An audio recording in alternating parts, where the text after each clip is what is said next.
à toutes et à tous. Cette semaine dans l'hebdo du développement durable, visite du fil apart de Célestat et conseils sur les éco-gestes.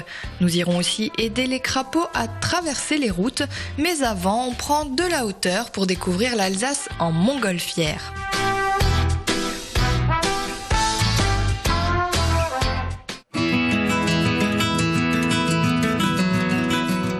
Je suis constituée d'une enveloppe, d'un brûleur et d'une nacelle. J'ai été inventée en 1782 par Joseph Michel et Jacques-Étienne Montgolfière. Je suis, vous avez deviné, je suis la montgolfière.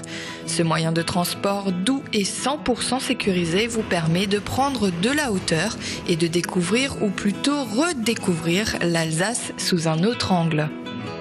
Disons que le ballon, c'est quand même quelque chose qui se fait en équipe. C'est quelque chose qui se fait en équipe et c'est pas très commun, donc on fait toujours découvrir à d'autres gens cette activité. En général, on fait découvrir cette activité à des gens qui sont novices, qui n'ont jamais volé. Donc on a nous le privilège, enfin surtout moi le pilote, d'avoir l'ébahissement du public. Ils sont ravis, ils sont contents, ils sont ébahis, ils sont surpris parce que vraiment on a un spectacle magnifique. Il faut quand même savoir que dans un ballon, on a une ouverture à 360 degrés, donc on peut rien rater. On voit tout et tout le monde. Emmanuel fait partie de l'association montgolfière du pays de la Zorn. Chaque saison, il effectue une 50aine de vols et pour lui, chaque voyage est un moment magique et unique. Moi, ce qui me plaît, c'est justement cette évasion, ce côté aventure, parce qu'on a toujours un vol différent. Même qu'on décolle souvent du même endroit, on n'atterrit jamais au même endroit. Et c'est toujours une autre aventure. On a toujours d'autres gens et des gens qui voient d'autres choses. On se retrouve sur un autre terrain, dans d'autres situations, dans d'autres conditions. Voilà. Des fois, on atterrit un petit peu avec du chahut, ce qui est aussi intéressant. Surtout pour le pilote, ça coupe un peu de la monotonie. C'est très agréable de se retrouver dans le ciel, de profiter des moments matinaux comme ça où on voit le soleil se lever. On est avec une équipe de gens sympas, on passe un bon moment. Voilà, une petite matinée très sympathique qui permet un peu de couper de l'activité du quotidien. La saison 2015 vient à peine de débuter, alors n'hésitez pas, petits et grands, découvrez l'Alsace vue du ciel et 100% d'aider.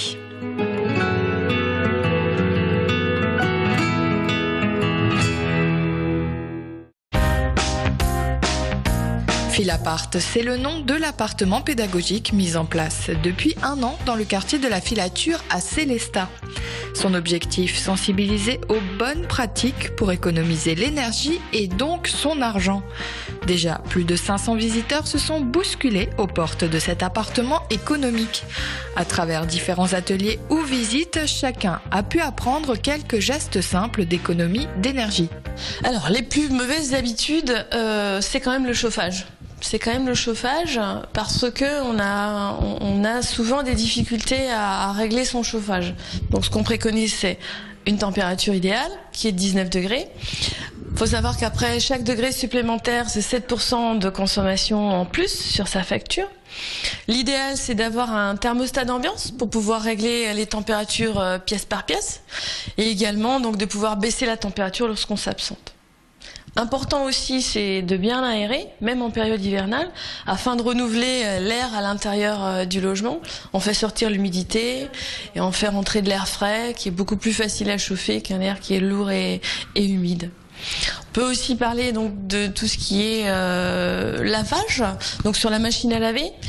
Préférer les lavages à basse température pour économiser donc sur l'énergie nécessaire à chauffer l'eau. 30, 40, ça suffit largement sur des linges qui n'est pas trop sale.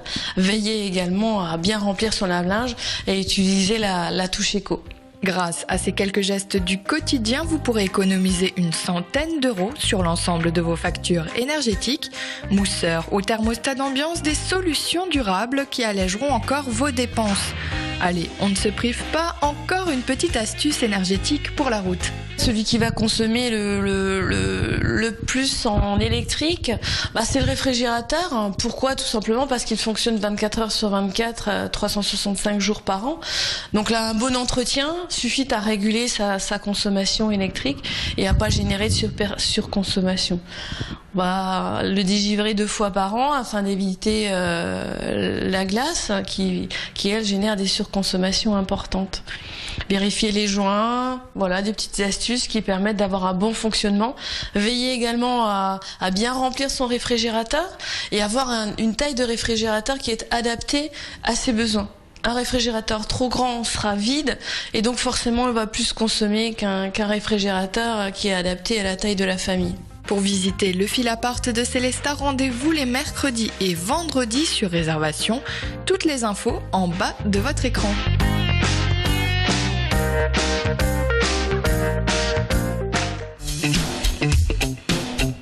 Chaque printemps, des milliers d'amphibiens quittent leur zone d'hivernage pour effectuer une véritable migration vers les lieux de ponte situés parfois à plusieurs kilomètres.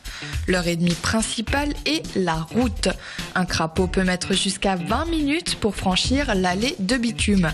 Pour éviter le carnage, la LPO coordonne depuis 18 ans déjà des opérations de sauvetage des amphibiens sur l'ensemble de l'Alsace.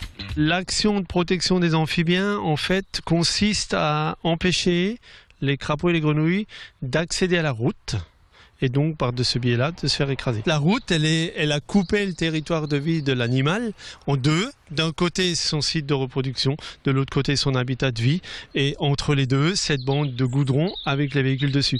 Donc souvent, on pense que c'est le crapaud qui est un peu bébête parce qu'il comprend pas que la chaussée, c'est dangereux pour lui, mais en fait, il sait pas ce que c'est qu'une route et encore moins ce que c'est qu'une voiture.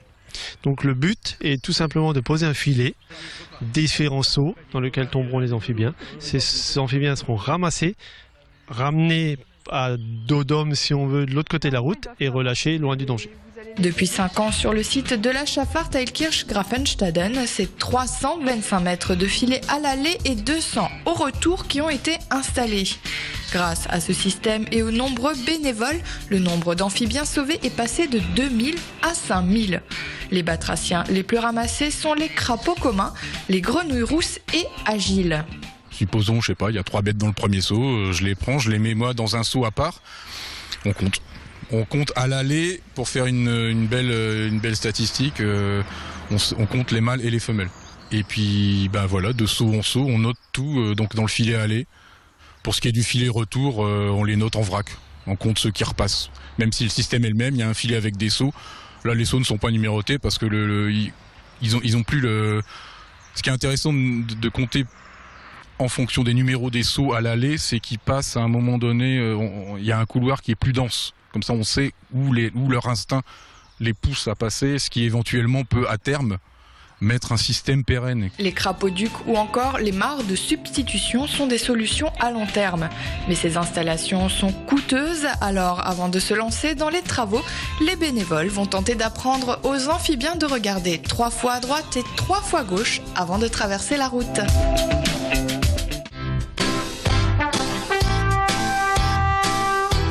Et on passe à votre agenda DD de la semaine.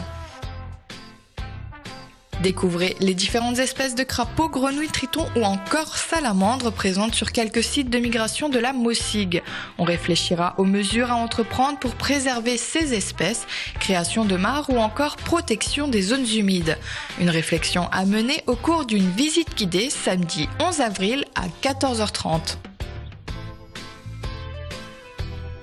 Rien de plus agréable que de pouvoir emporter un souvenir de ces belles découvertes.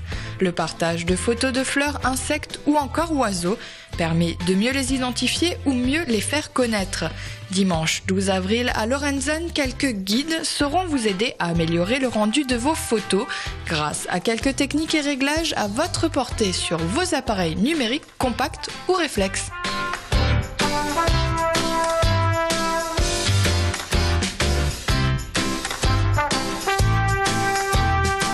L'hebdo du développement durable, c'est déjà terminé pour cette semaine, mais pas de panique, on se retrouve dès mercredi prochain pour un nouveau numéro.